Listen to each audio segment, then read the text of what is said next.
Hello everyone, today we will solve the question number 8 of exercise 5.3.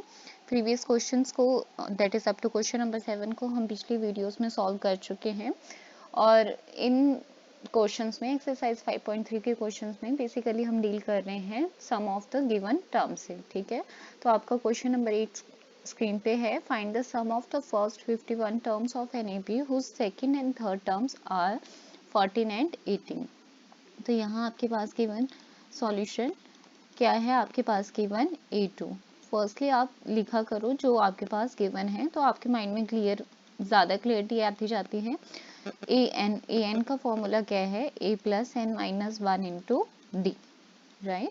तो A2 क्या हो जाएगा आपका, अगर आप इस वैल्यू में पुट करोगे 2 minus 1 into d, which implies A2 is equal to a plus d, which also implies a plus d की वैल्यू क्या आ जाएगी आपके पास 14।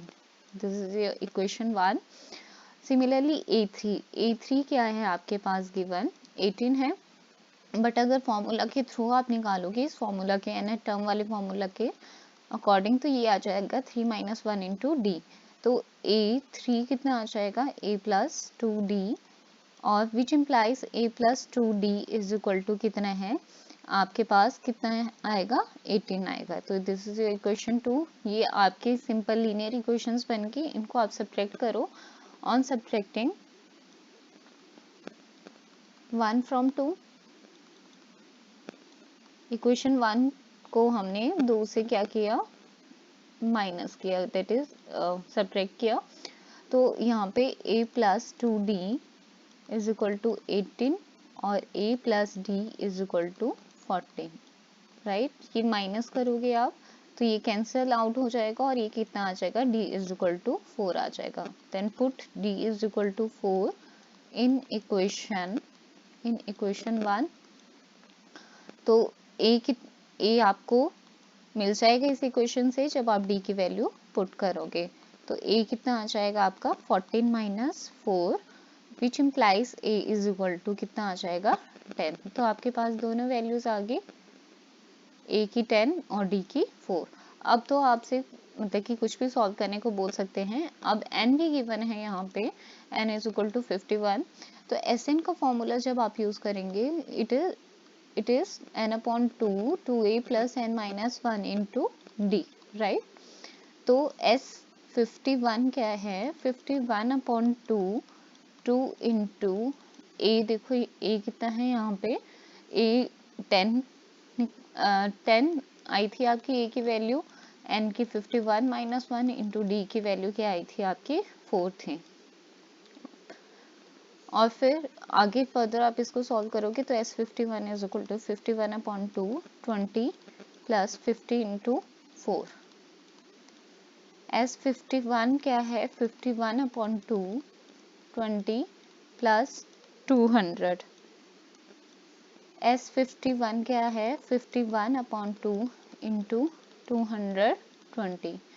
S51 क्या है, फर्दर सॉल्व करें उसको, 110 आया।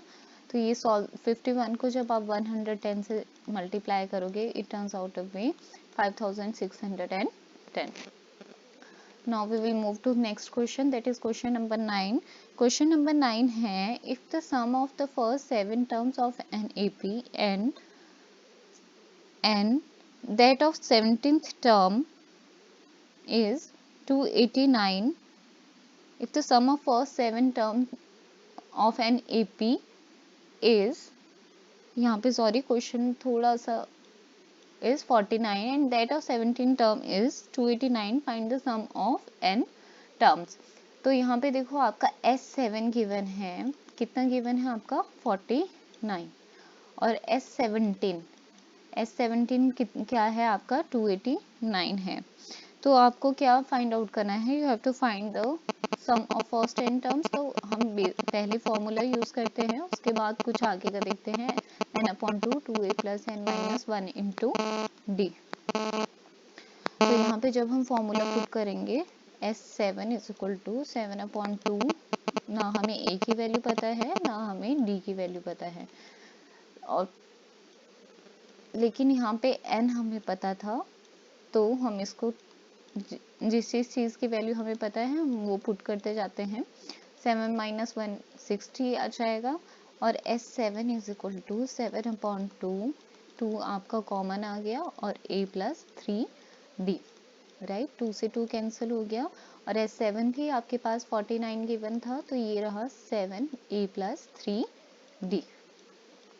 अब ये 7 यहाँ मल्टीप्लाई हो रहा है तो अपोजिट साइड जाके ये डिवाइड हो जाएगा तो A which implies A plus 3D की वैल्यू कितनी आ गई है आपके पास 7 आ गई है, राइट।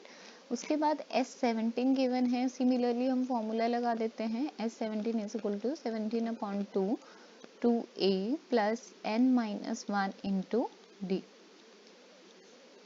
तो यहाँ पे भी n की वैल्यू आपके पास गिवन थी 17, तो S17 is equal to 17/2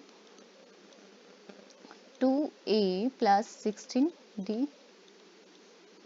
bracket में आप देख सकते हो 2 कॉमन आ रहा है तो यहाँ से 2 कॉमन आया और ये कितना हो गया A प्लस 8D। 2 से 2 कैंसिल हो गया। S17 की वैल्यू पुट कर लेते हैं, 289 है which is equal to 17A plus 8D। 17 इस राइट हैंड साइड में आपका मल्टीप्लाई हो रहा है तो लेफ्ट हैंड साइड में आके ये क्या हो जाएगा डिवाइड हो जाएगा। तो यहाँ पे A प्लस 8D। 17 का स्क्वायर 289 होता है तो इसको आप कैंसिल करेंगे तो A प्लस 8D की वैल्यू कितनी आ जाएगी 17 आ जाएगी। ये थी इक्वेशन 1 और ये है इक्वेशन 2। इनको आप सब्ट्रैक्ट कर दो जैसा अभी आपने पिछले क्वेश्चन में किया तो आपको A और D की वैल्यू मिल जाएगी। On subtracting equation 1 from 2, equation 1 को हमने सब्ट्रैक्ट किया 2 से तो A plus 8D is equal to 17 और A plus 3D is equal to 7, right. इसको आप सब्ट्रैक्ट करोगे साइंस चेंज होंगे आपके और ये आ जाएगा आपके पास 5D इज इक्वल टू 10 और D कितना आ जाएगा फिर आपके पास 10/5 विच इज इक्वल टू 2 आ जाएगा। अब सेम D की वैल्यू पुट कर दो, put D is equal to, देखो यहाँ पे D कितना आया था 2 आया था इन 1। फर्स्ट इक्वेशन देखो आपके पास क्या थी A plus 3D, A plus 3D की जगह हम 2 पुट कर देते हैं विच इज इक्वल टू 7। तो A plus 6 is equal to 7 और A is equal to 7 minus 6 तो A इज इक्वल टू 1। अब क्योंकि आपके पास A है D है और आपको बोला है सम ऑफ n टर्म्स निकालने के लिए तो अब आप उसको निकाल सकते हैं। Sn is equal to n/2 2A plus n minus 1 into D। Sn is equal to n/2, सिर्फ आपको A और D की वैल्यूज में पुट करनी है, n minus 1 into D। D कितना था आपके पास 2 था तो n/2 2 प्लस 2n माइनस 2 तो 2 से 2 कैंसिल हो गया, यहाँ आपके पास रह गया n/2 इंटू 2n। 2 से 2 गॉट कैंसिल और Sn की वैल्यू आ गई n स्क्वायर, राइट। तो Sn is equal to n square. तो ये था आपका क्वेश्चन नंबर 9 और क्वेश्चन नंबर 8। तो मिलते हैं नेक्स्ट वीडियो में नेक्स्ट क्वेश्चन के सॉल्यूशन के साथ। Till then keep learning and